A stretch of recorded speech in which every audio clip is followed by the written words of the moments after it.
السلام عليكم. أهلا بيكم. تاريخ مصر مش بس حكايات ملوك وفراعنة ونور وحضارة، لأ، ده في كمان جانب تاني، جانب مظلم ومرعب. صفحات مكتوبة بالدم والخوف، وأبطالها مش قادة عظماء لكن سفاحين حولوا حياة من حواليهم لكابوس حقيقي. النهاردة هنفتح مع بعض أخطر الملفات دي ونشوف قصص أشهر السفاحين اللي هزوا مصر. وقبل ما ندخل في التفاصيل الجرائم المرعبة دي، خلونا نقف ونسأل سؤال مهم أوي، سؤال محير: هل الشر ده حاجة بنتولد بيها؟ يعني الوحش اللي جوه الإنسان ده جزء منه، ولا الظروف الصعبة والمجتمع هم اللي خلقوه؟ يمكن الإجابة نلاقيها من سطور الحكايات اللي جاية. ولما بنقول جريمة في مصر، في اسمين على طول بينطوا في دماغ أي حد فينا، اسمين بقالهم أكتر من 100 سنة بيترددوا، اسمين بقوا جزء من الخيال الشعبي بتاعنا: ريا وسكينة. قصتهم ما كانتش مجرد حكاية مرعبة وخلاص، دي بقت أسطورة بتتجسد في أبشع أشكال الشر. يلا بينا نرجع بالزمن لأوائل القرن العشرين، لشوارع اسكندرية اللي عاشت في وقتها فترة من أسود الفترات في تاريخها. هنتكلم عن ريا وسكينة، الأختين اللي يعتبروا أول وأشهر عصابة قتل متسلسل في تاريخ مصر الحديث. المرعب بجد في قصة ريا وسكينة هو السرعة. في أقل من سنة، في ديسمبر 1919 لنوفمبر 1920، اختفت 17 سنة. تخيلوا بس حالة الهلع اللي كانت عايشة فيها اسكندرية وقتها. كل كام أسبوع ست جديدة بتختفي في ظروف غامضة ومحدش عارف بيروحوا فين. طريقتهم كانت سيستم، خطة مدروسة لدرجة خوف. الأختين كانوا بيصطادوا الضحية، وغالبا بتكون ست لابسة دهب كتير، وبعدين بيستدرجوها للبيت وبيعزموها على كاس يخليها تفقد الوعي.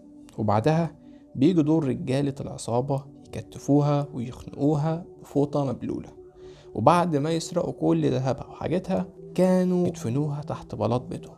يعني هما كانوا عايشين حرفيا فوق مقبرة جماعية من صنع ايديهم.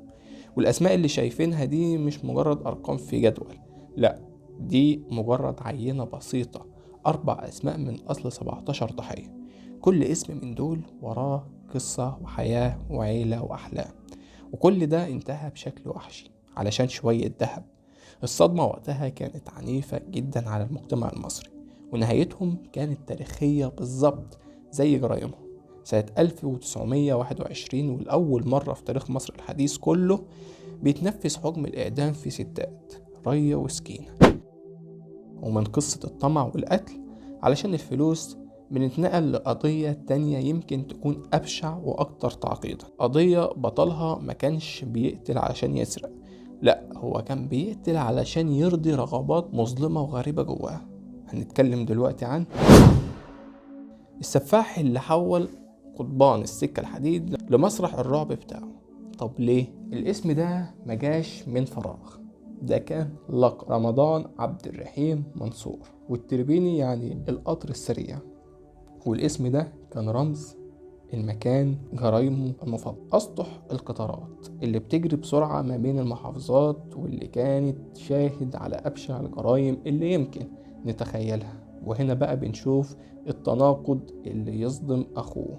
كان بيحلف إنه كان هادي ومسالم والكل بيحبه، لكن تحت قناع الهدوء ده كان مستخبي وحش بيقود عصابة بتستدرج أطفال الشوارع وتعتدي عليهم وبعدين ترميهم من القطر وهو بيجري. وجهين عكس بعض تماما، وجه ملاك قدام الناس ووجه شيطان في الضلمة. 32 رقم، 32 الرقم ده لوحده كفيل يخلص حجم الكارثة. ده أقل عدد من الأطفال والشباب اللي التربيني اعترف بقتلهم على مدار 7 سنين. 32 روح بريئة حياتهم انتهت على قضبان القطر. رقم مرعب بيبين قد ايه مقاسي كانت كبيرة في تحقيقات التربيني حاول يهرب من المسؤولية بحجة غريبة قوي. قال انا كنت ملبوس بجنية هي اللي كانت بتأمرني اعمل كده. طبعا كلام مش منطقي، لكن التحقيقات كشفت عن حاجة اعمق واخطر، ان هو نفسه كان ضحية اعتداء على قطر. وده بيرجعنا تاني للسؤال المرعب: هل الضحية ممكن تتحول بمنتهى السهولة لجلاد؟ ودلوقتي خلونا نسيب الماضي ونيجي للحاضر علشان للأسف نكتشف إن وحش القتل المتسلسل ده لسه موجود بينا وبياخد أشكال جديدة. جرائم هزت الرأي العام في السنين الأخيرة وأثبتت إن الشر ملوش زمن معين. في العصر الحديث عندنا نموذجين مختلفين. سفاح الجيزة الدافع بتاعه كان الخيانة والطمع، وضحايا كانوا أقرب الناس ليه زي صاحبه ومراته. أما سفاح التجمع فجرائمه كانت عشوائية، يعني تحت تأثير المخدرات، وضحاياه كان بيستدرجهم على الإنترنت. واحد بيخطط ويقتل عشان الفلوس، والتاني بيقتل عشان شهوة لحظية، وده يمكن يكون أخطر حاجة في سفاحين العصر الحديث. القناع اللي بيلبسوه، واحد منهم كان بيظهر شكل رجل أعمال ناجح ومثقف، والتاني كان شاب عادي عايش في كومباوند راقي. الاتنين كانوا عايشين وسطينا، ممكن يكونوا جيران أو زملاء، ومحدش كان يتخيل أبدا إن ورا الوجوه دي العادية دي مستخبية وحوش آدمية. طيب، بعد ما استعرضنا كل القصة المرعبة دي بيجي سؤال قوي: ليه بنتكلم عنهم لحد النهاردة؟ ايه اللي بيخلي اسماء زي ريا وسكينة والتوربيني وسفاح الجيزة محفورة بذاكرتنا ومش بننساها؟ وخصوصا قصة ريا وسكينة، ليه بالذات حكايتها دي كانت بعد أكتر من قرن كامل لسه بنحكيها وبنتكلم فيها كأنها حصلت امبارح؟ ايه سر الخلود الغريب ده؟ الإجابة في كلمة واحدة: الفن هو اللي خد القصة دي من ملفات أقسام الشرطة وحطها في قلب الثقافة المصرية.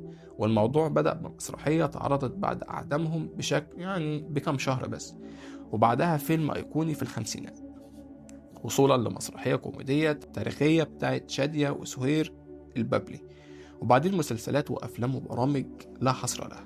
باختصار، جرائمهم البشعة دي بقت حدوتة بتتحكي من جيل لجيل، تحولت من واقع مرعب لقصة فيها عبرة وتحذير، وأحيانا للأسف بقت مادة للكوميديا السوداء. وفي النهاية خلونا نرجع للسؤال اللي ابتدينا بيه: القصص دي بتكشف إيه عن المجتمعات اللي حصلت فيها؟ هل السفاحين دول مجرد شياطين ظهروا من العدم، ولا هم نتائج طبيعية لمشاكل أعمق بكتير زي الفقر المقنع والجهل والتفكك الاجتماعي؟ سؤال مهم ومحتاج مننا كلنا نقف